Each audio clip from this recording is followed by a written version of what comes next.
I'm Maya Brahman, and I live in the United States. I'm a U.S. Citizen, and I believe climate change is the single most important development challenge that faces our world today. And if we don't address it now, we will have no world left for our children.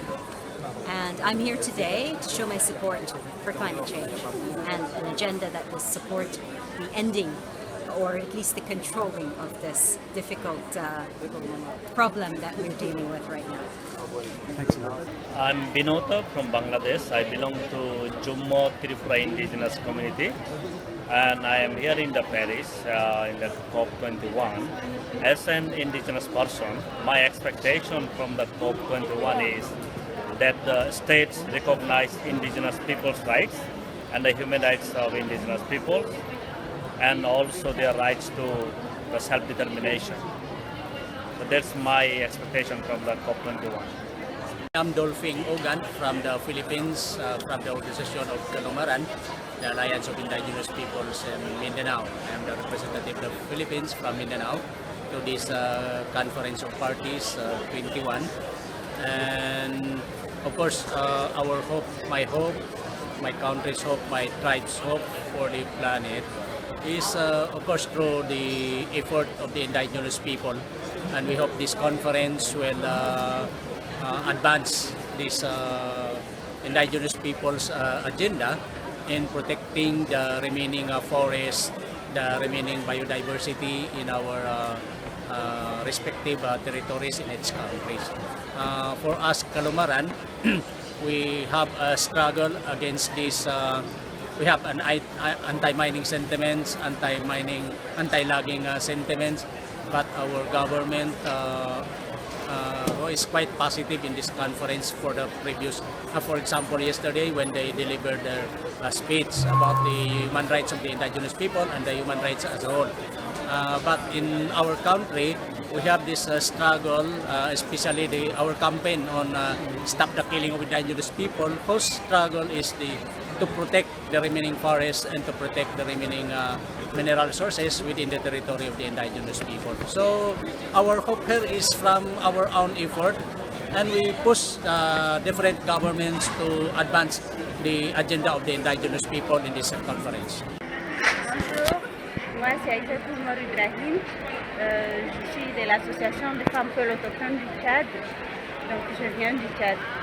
Je viens assister à la COP pour participer, donner mon avis, expliquer ce que ma communauté est en train de vivre par rapport au changement climatique. J'attends à ce qu'il y ait un accord contraignant, mais aussi comme l'a cité François Hollande hier, que ce soit de tous les pays qui doivent signer et qui doivent appliquer ce qu'ils ont signé. Donc nous attendons à ce que la hausse des températures soit moins que prévu et que la planète réversisse et que ma communauté continue à vivre. My name is Jason Pan. I'm from the lowland indigenous people of Taiwan. And I represent Asia Indigenous Peoples Pact. That's networking in Asia that we work with. Again, the lowland indigenous people are now recognized by the government. And I'm coming here as a delegate for the indigenous people. And we hope this conference could make some concrete step planned by all government to agree to reduce carbon and also to mitigate the extreme weather. In my home area, we live in lowland, so typhoon, many storms, and heavy rain, more severe and happening more. And it causes flooding and also like a landslide, which erode the land. And my family are also farmers, so they lost the crops, and some other groups, community, they lost their housing, and the village was run over by landslide. So we're here to hope the government could hear our voice as indigenous people from Asia, and that all this climate, heavy rain, will not impact so much. It has damaged our livelihood and our very existence very clear. And also, Taiwan is sort of like an island, so we're also suffer the sea level rise. I'm also working with many Pacific Island people. They're smaller island than us, so sea level rise is a big problem for coastal indigenous community. And I hope all the government, politicians have the smart intelligence and work together and come to a decision agreement. And let's hope save the world from climate change. Je suis Julie Rani de la Fondation pour les aires protégées et de la biodiversité de Madagascar. Donc je viens de Madagascar, je suis partie intégrante de la délégation de Madagascar et nous sommes ici en fait pour partager ce qu'on fait déjà en termes de lutte contre le changement climatique dans notre pays, mais aussi voir ce que font les autres pays, comment ils luttent contre les effets du changement climatique. Donc la position de Madagascar en fait, nous sommes dans un pays très vulnérable, donc au niveau de tropiques, au niveau des tropiques, et les effets du changement climatique se fait fortement ressentir, donc notamment par l'intensité des cyclones, l'inondation, mais aussi les périodes sèches dans le sud de Madagascar. Donc nous, ce qu'on souhaite à l'issue de la COP21, c'est qu'on ait une convention contraignante et que tous les pays se mettent d'accord pour qu'on ne dépasse pas les 1,5 degrés C, parce qu'au-delà, en fait, c'est nous les pays qui sommes pauvres, les pays les plus vulnérables, nous subissons les causes et nous n'avons pas les moyens pour lutter. My name is Martha Hawthorne. I'm from San Francisco, California. I'm a member of Service Employees International 10 to 1. Very proud to be a nurse, a public employee, and a member of the international trade movement. My hope for COP21 is the survival of our planet, of people and animals, our survival, and especially the survival of working people and vulnerable communities all over the world. We know the rich will be okay. They think they will be okay, but they need our labor. So we, whether we like it or not, are all in this together. But we have to ensure good jobs for those people who now work in the extractive industries. We have to ensure a transition that is fair to everyone, and especially those of us in the industrialized world who have caused this problem should now take the lead for limiting our emissions, for reducing our emissions, for a low carbon economy. We don't want those who suffer the most to be without our help. We need to assist the Global South with billions of dollars, not just promises, but transparent, legally verifiable contributions to our survival. Thank you. Bonjour, alors je m'appelle Céline Miré, je suis la directrice scientifique et culturelle d'Oceanopolis à Brest. Je suis ici donc dans les espaces Génération Climat de la COP21 pour donc porter également un ensemble d'actions avec des partenaires qui sont présents en Bretagne. Alors évidemment sur un sujet majeur, c'est l'océan. Donc aujourd'hui, il y a un ensemble d'écoles, d'ingénieurs, d'universités, d'instituts qui étudient l'océan pour comprendre ce qui se passe au niveau de l'océan.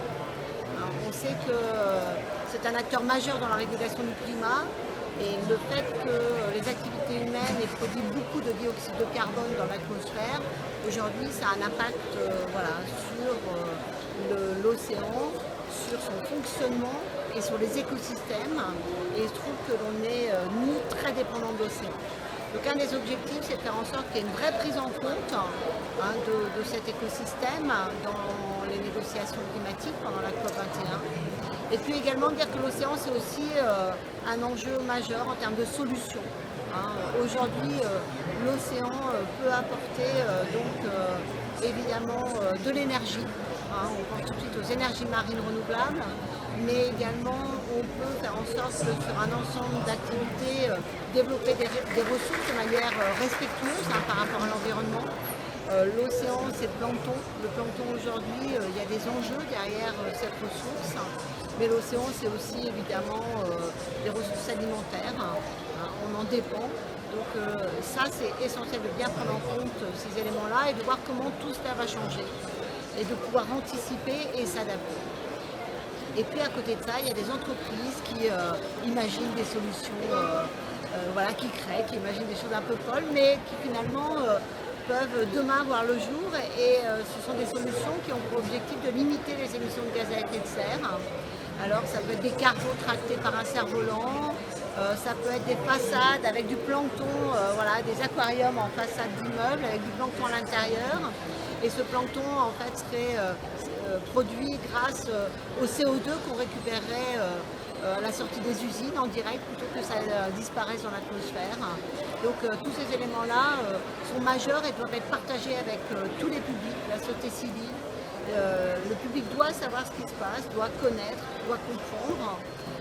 Le public est curieux et a envie aussi justement qu'on lui explique. Donc nous c'est notre rôle, hein. On est là ici pour partager avec tous la connaissance que l'on a de l'océan et aussi dire que l'océan est un acteur majeur dans le changement climatique et qui peut apporter des solutions. My name's Chris Jory. I'm from the United States and live in the United Kingdom now. And my one hope for the planet is that we can collectively come together to keep the temperature down below the 2 degrees, so that we have a safe and healthy planet for our children and our children's children, and that we can collectively create something very positive here. I'm Anthony De Burma. De Burma is my surname. I come from the country called India, and from India, northeastern part of India. And my state name is Tripura. So I come from the Tripura state of India. So I'm working as a human rights activist, as an indigenous person. So I came here in this COP21 to actually address our issue, to address to the country to understand the indigenous livelihood system. The indigenous peoples basically live with the natures, with the forest. So all these developing country and those developing country and the developed countries are basically engaging in this process, in this negotiation process. So we want to address our issue. We want to be heard that our nature should not be destroyed, our nature should not be disturbed, and we want to make us to live of our own way, like from the time and memorial that our ancestor has lived in. So we also wanted to live in the same way, and we wanted to address that the land, without land there is no language, without land there is no identity, without land there is no language. So these are need to be preserved, and the natures and our lives are very much interlinked. That we live with the natures, with the mountains, water, river, streams are all our life. If these are being destroyed, then our life is also being destroyed. So we wanted to enhance our capacity and our livelihood, our sustainability, that we are capable of managing of our own. So we don't want to get disturbed from the state holders who are destroying the nature, who are destroying the forest.